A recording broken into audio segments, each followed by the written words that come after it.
નમસ્કાર, જય હિન્દ, વંદે માતરમ વિદ્યાર્થી મિત્રો. આજે આપણે ડિસ્કસ કરવાના છીએ 30 માર્ચ ધ હિન્દુ એનાલિસિસ. એમાં સૌથી પહેલું એડિટોરિયલ છે. એ એડિટોરિયલની અંદર ડિસ્કશન આપેલી છે. એ આપેલી છે ઇલેક્ટ્રોલ બોન્ડને લઈને. તો ઇલેક્ટ્રોલ બોન્ડની ડિસ્કશન કરવા પહેલા આપણે એક ઓવરવ્યૂ જોઈ લઈએ. ઇલેક્ટ્રોલ બોન્ડ શું છે, આની જૂના લેક્ચરમાં આપણે ડિટેલમાં ડિસ્કશન કરી ચૂક્યા છીએ, પણ ફરીથી એકવાર કે ભાઈ ઇલેક્ટ્રોલ બોન્ડ એ એવા બોન્ડ હોય છે જેની અંદર કોઈ વ્યક્તિ એટલે કોઈ પર્સન કે કોઈ કોર્પોરેટ કંપની શું કરીએ કે પોલિટિકલ પાર્ટીને ફંડિંગ કરી શકે. એક લીગલ પ્રોસેસ બનાવી હતી. આની અંદર શું હતું કે ભાઈ કોઈ વ્યક્તિ કે પર્સન કોઈ પોલિટિકલ પાર્ટીને ફંડિંગ કરે તો એને ટેક્સ બેનિફિટ મળે. ટેક્સ એક્ઝેપ્શન એને કહેવાય. જે ટેક્સ ભરવાનું એને આવતું એમાં છૂટ મળે. આ રીતે પોલિટિકલ પાર્ટીને ફંડિંગ મળે. પોલિટિકલ પાર્ટીને શું મળે? ફંડિંગ મળે. આના માટે એને શું કરવાનું હોય? એ વ્યક્તિ કે કંપનીએ એસબીઆઈની નિર્ધારિત કરેલી બ્રાન્ચમાં જઈને જે પણ રૂપિયા અનુસાર હોય, બરાબર, 1000, 10,000, લાખ, 10 લાખ, કરોડ, 10 કરોડ, બરાબર, આના ગુણાકારમાં જે પણ અમાઉન્ટ ફંડિંગ કરવાની હોય કોઈ પણ પોલિટિકલ પાર્ટીને, તો એ બોન્ડ લેવાનો હોય, ખરીદવાનો હોય, એની કેવાયસી કરવાની હોય અને પોલિટિકલ પાર્ટીને આપી દેવા. આ એક વ્યવસ્થા છે. હવે આ વ્યવસ્થા લાવવાના ઉદ્દેશ્ય શું હતા? તો પેલા ઉદ્દેશ્ય સમજો. આ વસ્તુ છે એ છે પાર્ટી ફંડિંગ, બરાબર. પાર્ટી ફંડિંગ ઇલેક્ટ્રોલ બોન્ડ આવ્યા પહેલા હતું. પાર્ટી ફંડિંગ, પણ કઈ રીતે હતું? ઇલીગલ હતું, બ્લેક હતું. મતલબ કંઈ પણ કામ થતું હતું તો પાર્ટીને ફંડ તો મળતું જ હતું, પણ લીગલી નહોતું મળતું. આ એને લીગલ એક રસ્તો પ્રોવાઈડ કરવા માટે કર્યું હતું કે જેથી કોઈ વ્યક્તિ પોલિટિકલ પાર્ટીને ફંડિંગ કરે, પર્સનને ટેક્સ છૂટ આપવામાં આવી, જેથી આ યોગ્ય રીતે થાય. હવે આનો ઉપયોગ નેગેટિવ તરીકે થવા લાગ્યો, નેગેટિવ રોલમાં થવા લાગ્યો કે ભાઈ તમારે કોઈ પણ ગવર્મેન્ટ પાસે કામ જોઈએ છે તો શું કરો? પાર્ટી ફંડિંગ કરો. અને બેનિફિટમાં શું કહેવામાં આવે કે ભાઈ તમે પાર્ટીને જે પણ ફંડિંગ કરશો તમને શું થશે? એક તો તમને ટેક્સ છૂટ મળશે, બીજા તમને ભવિષ્યમાં પ્રોજેક્ટ મળશે. આ રીતેનું મિસયુઝ થવા લાગ્યું. હવે કોઈ પણ પોલિટિકલ પાર્ટીને ફંડિંગની જરૂર શા માટે પડે? મેઇન વસ્તુ આ છે. હાલની કન્ડિશનમાં ઇલેક્ટ્રોલ બોન્ડ બંધ થઈ ગયો છે, એનો મતલબ પાર્ટી ફંડિંગ બંધ થઈ જશે એવું નથી. પાર્ટી ફંડિંગ ચાલતું જ હોય. તમારે કોઈ પણ કંપની તમે ચલાવતો હોય, નાની કે મોટી કે ગમે એટલી, જો તમે તમારી એરિયામાં પણ તમારી કંપની સારી અને નામી છે, બરાબર, તો પણ તમારા પાસેથી ફંડિંગ જતું હશે, બરાબર. એક તો મોરલી એટલે તમે હાથે આપી દો, બરાબર. નહીં તો એવડા પાસે ઉઘરાવાના ઘણા બધા રસ્તા છે, એ ઉઘરાઈ લેશે તમારી પાસે. તો આવું કરવાની જરૂર શા માટે પોલિટિકલ પાર્ટીની? તો યાદ રાખો, વર્ષમાં પોલિટિકલ પાર્ટીને કોઈના કોઈ જગ્યાએ, કોઈના કોઈ રાજ્યના, કોઈ પણ લોકલ બોડીના અથવા પેટા ઇલેક્શન, આ બધા ઇલેક્શન ચાલતા હોય, પાર્ટીને ખર્ચ વધારે થાય. આપણે પાર્ટી કેન્ડિડેટ હોય, હમણાં જ લોકસભા ઇલેક્શન આવવાનું છે, તો લોકસભાની અંદર જે કેન્ડિડેટ હશે, મતલબ ઉમેદવાર હોય, એને કેટલો ખર્ચ કરવો પડે એની લિમિટ છે, બરાબર, એની લિમિટ છે. પણ પાર્ટી કેટલો ખર્ચ કરે એની કોઈ લિમિટ નથી, અને પાર્ટીએ વધારે ખર્ચ કરવો પડે દરેક લેવલે. માર્કેટિંગમાં, બ્રાન્ડિંગમાં, ખવડાવવા પીવડાવવામાં, પછી ગિફ્ટો આપવામાં. અત્યારે તો એવું પણ થઈ ગયું છે કે એક વોટના એક રેટ ફિક્સ હોય. એટલા પૈસા લઈને તમારે એ પાર્ટીને વોટિંગ કરવાનું. વોટિંગ કરવાનું. એટલે આ બધા જે ઇલેક્શન છે એને લડવા માટે પાર્ટીને પૈસા વધારે જરૂર પડે. હંમેશા યાદ રાખજો, જે સત્તાધારી પક્ષ હશે રાજ્યમાં કે સેન્ટરમાં, એને વધારે જ ફંડિંગ મળશે. એક તો નેચરલ ફંડિંગ મળતું હશે ને બીજું પ્રોજેક્ટ રિલેટેડ ફંડિંગ મળશે. આ બધી બાબત છે.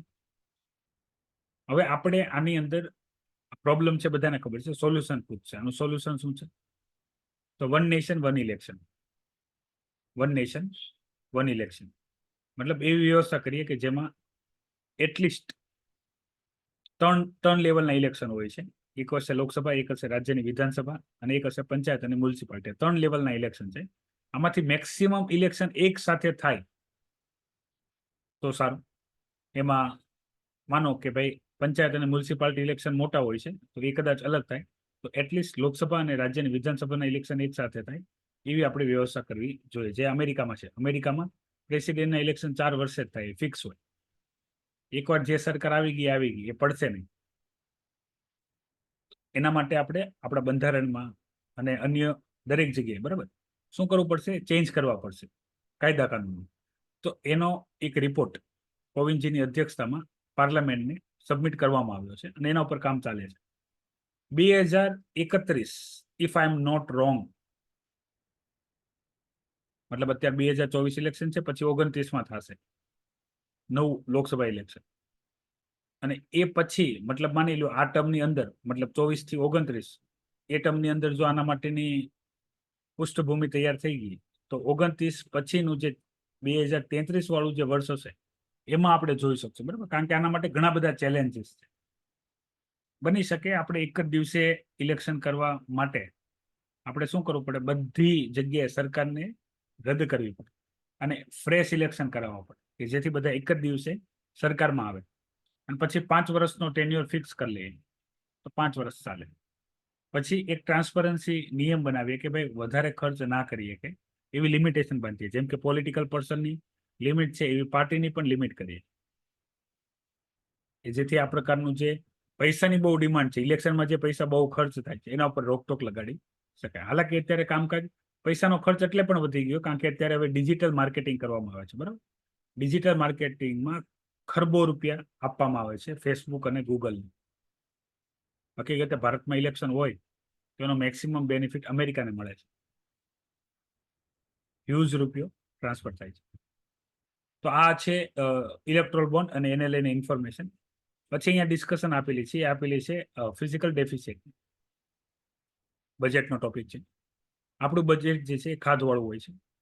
ખાધવાળા બજેટની વ્યાખ્યા શું છે? તો આવક કરતા જાવક વધારે હોય, આવક કરતા જાવક વધારે હોય ત્યારે. તો અહીંયા આપણે બજેટમાં ભણશું ઇકોનોમીમાં ત્યારે પણ ચર્ચા કરશું કે આપણું જે બજેટ છે, બરાબર, એમાં ફિઝિકલ કોન્સોલિડેશન ની માંગ છે. મતલબ જ્યારે તમારે આવક કરતા જાવક વધારે હોય તો એને બેલેન્સ કરવા તમે શું કરીએ? આવક વધારીએ, પણ આવક વધારવામાં ચેલેન્જ છે તો તમે જાવકને કંટ્રોલ કરો. જાવકને કંટ્રોલ મતલબમાં સરકાર અહીંયા જેટલી પણ આવક આવે છે એમાંથી મેક્સિમમ જાવક ક્યાં છે? તો સરકારના કેપિટલ એક્સપેન્ડિચરમાં. હાલાકી બજેટમાં કેપિટલ એક્સપેન્ડિચરને પોઝિટિવ ગણવામાં આવે છે, પણ કેપિટલ એક્સપેન્ડિચરને લીધે જ તે બજેટ જે છે ખાધવાળું થાય છે. મતલબ જ્યાં જ્યાં પૈસા ખર્ચ ઘટાડી શકાય એ વસ્તુને ટાર્ગેટ કરવાની વાત છે. તો સરકારની જાવકમાં મુખ્ય જાવકમાં એક તો સબસિડી છે, ફૂડ સબસિડી છે, પેટ્રોલ સબસિડી છે, બરાબર, ફર્ટિલાઇઝર સબસિડી છે, પછી જે છે કેપિટલ એક્સપેન્ડિચર. તો સરકાર આની ઉપર કંઈક ફોકસ કરે, કાં તો રેવન્યુ વધારે, કાં તો આની અંદર કોઈ પરફેક્ટ સ્ટ્રક્ચરલ કામ કરે કે જેથી આ વચ્ચેનો જે ગેપ છે વધતો જે જાય છે, બરાબર, ફિઝિકલ ડેફિસિટ જે વધતી જાય છે એને ઘટાડવા માટે કામ કરે. આવક વધારી નહીં શકાય કારણ કે આવક વધારવા માટે ટેક્સ અને ડ્યુટી અને એવું બધું વધારવું પડશે. ઓલરેડી પ્રજા જે છે, બરાબર, એને વધારે સમસ્યા છે ટેક્સને લઈને. એમાં પણ જો તમે હજી ટેક્સ વધારશો તો બહુ પ્રોબ્લેમ થશે. તો ટેક્સ વધારી નથી શકાતો અને જાવક છે ઘટાડી નથી શકાતો. એને આપણે કંઈક બેલેન્સ કરીને કામ કરીએ. હવે અહીંયા DGCA, directorate general of civil aviation, જે વિમાન ઉડવાના નિયમોનું કંટ્રોલ કરે છે ભારતમાં. જે પાયલટ હોય છે, બરાબર, એની એક ડ્યુટી હોય છે અને એક ફ્લાઇટ પૂરી કર્યા બાદ એને રેસ્ટ આપવો પડે ફોર સેકન્ડ નેક્સ્ટ ફ્લાઇટને ચલાવવા માટે. તો એની ડિમાન્ડને અહીંયા ધ્યાનમાં રાખીને નવી સિવિલ એવિએશન પોલિસી આવશે કે જેની અંદર જે પાયલટ હશે એને રેસ્ટ મળી શકે. પછી હ્યુમન એન્ડ ડોગ રિલેશનશિપ. તમે અત્યારે જાણો છો ઘણા બધા જે શેરીના કૂતરા છે અથવા પાલતુ કૂતરા પણ છે એ કોઈને કરડી જાય છે અને એના કરડવાને લીધે ઘણા બધા તકલીફ થાય છે. જેને કરડે છે રોગો થઈ શકે છે, મૃત્યુ થઈ શકે છે, બરાબર. હડકવા જો લાગુ પડી જશે તો મૃત્યુ થવાના પણ કેસીસ છે. તો આની અંદર સરકારે નવી ગાઈડલાઇન્સ બહાર પાડી છે. આની અંદર કોઈ વ્યક્તિ જે પોતે કૂતરો રાખે છે એને લાયસન્સ લેવું પડશે અથવા રજીસ્ટર કરાવવા પડશે. એ વ્યક્તિ એ કૂતરો જે પાલતુ કૂતરો છે ઘરનો એ કોઈને કરડશે તો બધો ખર્ચો એને ઉપાડવો પડશે.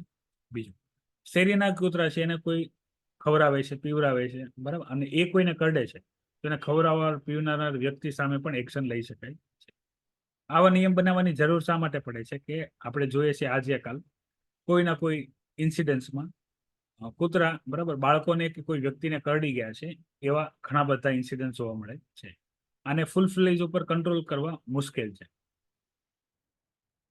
હા, કૂતરા મનુષ્યના બેસ્ટ મિત્ર છે, બરાબર, બેસ્ટ ફ્રેન્ડ છે. પણ આના લીધે બીજાને કોઈને તકલીફ થાય, બરાબર. કૂતરા પ્રેમીઓ વધારે છે ભારતમાં. ભારતમાં કૂતરા માટે ઘણી બધી અલગ અલગ માન્યતાઓ છે. એક તો શો ઓફ માટે છે કે તમે પૈસા વાળા છો અને દેખાવ માટે કૂતરા રાખો, એ પણ સારી બ્રીડના. પ્લસ કે ભાઈ વોચમેનના પગાર આપવા કરતા કૂતરો સારો, એમ સારી નસલનો.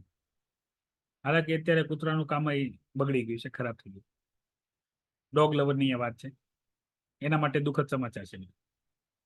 હવે અહીંયા સિટીઝન અમેન્ડમેન્ટ એકને લઈને વેસ્ટ બંગાળની અંદર એવા લોકો જે પાર્ટીશન વખતે બાંગ્લાદેશથી બંગાળ આવ્યા હતા, બંગાળમાં આવીને સ્થાયી થઈ ગયા, એમની પાસે બધું જ છે. શું છે બધું? તો Aadhaar card, voter ID card, ration card, બધું છે. પણ એને ફરીથી ચેલેન્જ કરવામાં આવશે, બરાબર. તો એની સિટીઝનશીપ જશે કે નહીં, એને લઈને ડિસ્કશન અહીં આપેલી છે. લીગલ ઇલીગલ વાળું આપણે સિટીઝન વાળા ટોપિકમાં ડિસ્કશન કરશું પોલિટીમાં. મેક્સિમમ ઇલેક્શન વાળી ડિસ્કશન છે, બરાબર. બિહારમાં કોંગ્રેસ અને બાકીના જે લોકો છે એની પાર્ટીની સીટોની આપલે. હવે અહીંયા ક્ષત્રિય સમાજ અને રૂપાલા સાહેબના સ્ટેટમેન્ટને લઈને જે સમસ્યા ચાલે છે ગુજરાતમાં, એનો અહીંયા ઉલ્લેખ કરેલો છે. પોલિટિકલ ન્યૂઝ આપણા માટે કામની નથી.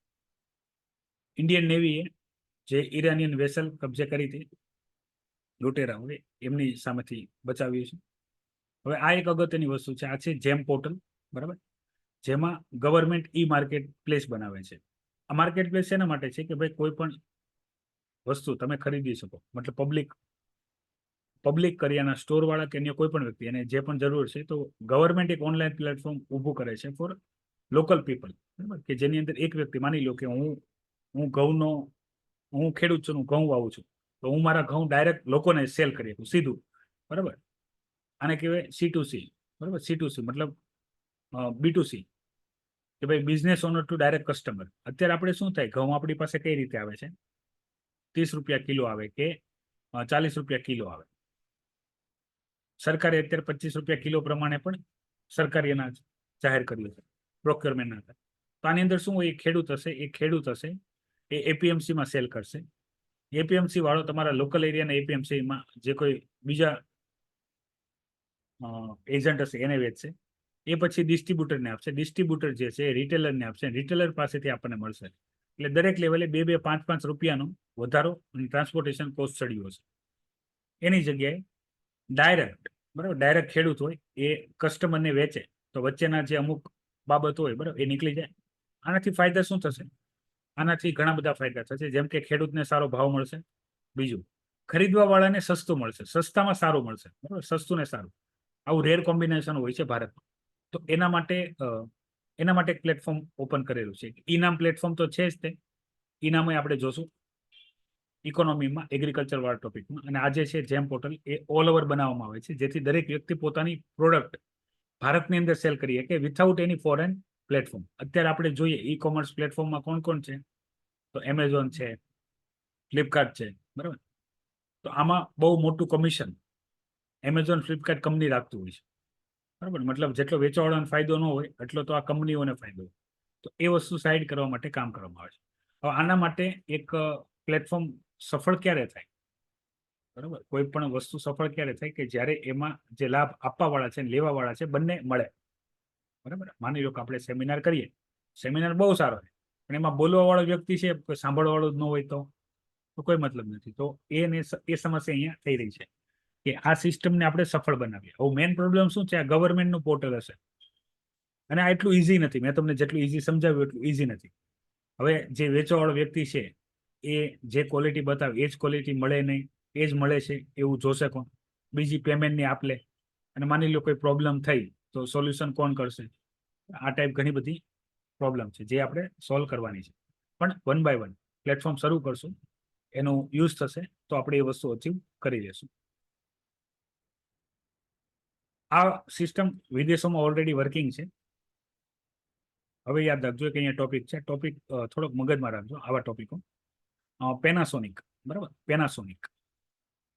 પેનાસોનિક છે એ જાપાનીઝ કંપની છે. પેનાસોનિક એ જાપાનીઝ કંપની છે. તો પેનાસોનિકની એક વેન્ચર કેપિટલ છે જે ઇન્વેસ્ટમેન્ટ કરે ફોરેન કન્ટ્રીમાં.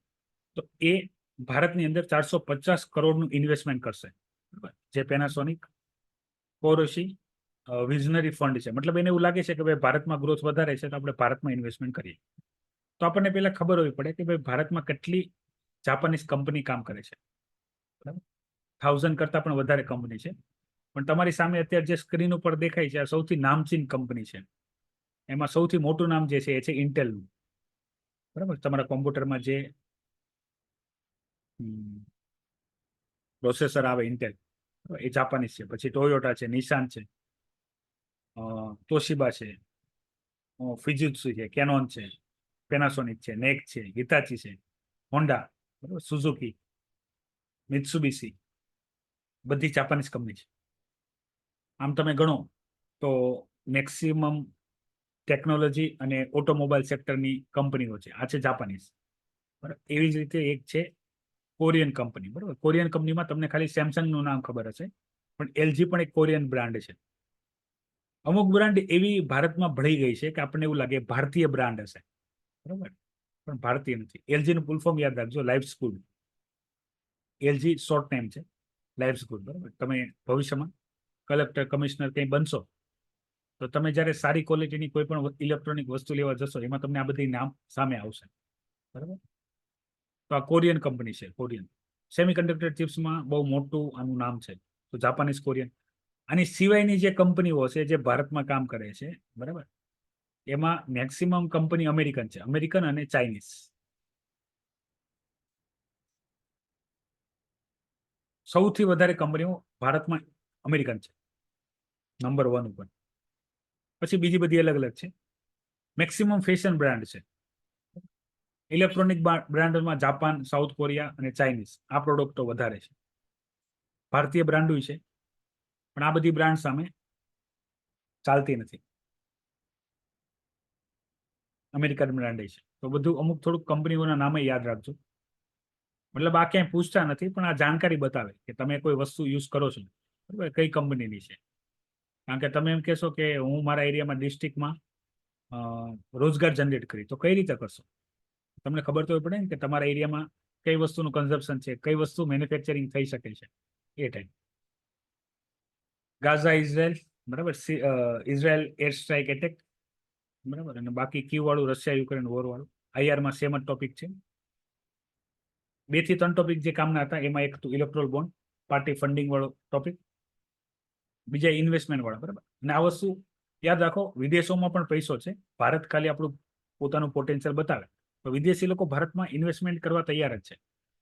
અને આપણે આનું એક નેગેટિવ જોશું. શા માટે એફડીઆઈ ઘટે છે? હમણાં આપણે કરંટ અફેરમાં જોયું ને 30% ઘટી ગયું છે. એનું કારણ હોય શું? એનું કારણ હોય ઇલેક્શન, બરાબર, political instability. Election, political instability, corruption. Political instability મતલબ એકની એક સરકાર કન્ટિન્યુ ન રહે. માની લો કોઈ જે સરકાર કન્ટિન્યુ હતી એને જે કન્ટ્રીની કંપની સાથે વાયદો કર્યો હોય એ સરકાર જ ન રહે, એ વાયદો તૂટી જાય. તો પોલિટિકલ ઇન્સ્ટેબિલિટી હોય તો પણ એફડીઆઈ ન આવે. કરપ્શન વધારે હોય, બરાબર, તો પણ ન આવે. પછી જ્યાં કંપનીના બેનિફિટ ન હોય, મતલબ જ્યાં વર્કરોને વધારે ધ્યાનમાં રાખતા હોય ત્યાં પણ નવી કંપનીઓ આવે નહીં. આવા ઘણા બધા કારણો હોય એ આપણે કરંટ અફેરમાંથી સમજવાનું હોય, જેનાથી ડાયરેક્ટ ક્વેશ્ચન બનતા હોય છે. અહીંયા સુધી માહિતી ખ્યાલ આવી ગઈ? કોઈ ડાઉટ હોય તો પેલા કમેન્ટ કરો. ક્વેશ્ચન, કોઈ ડાઉટ હોય તો પેલા ક્વેશ્ચન કમેન્ટ કરો, નહીં તો લેક્ચરને વિરામ આપીએ. જય હિન્દ, વંદે માતરમ.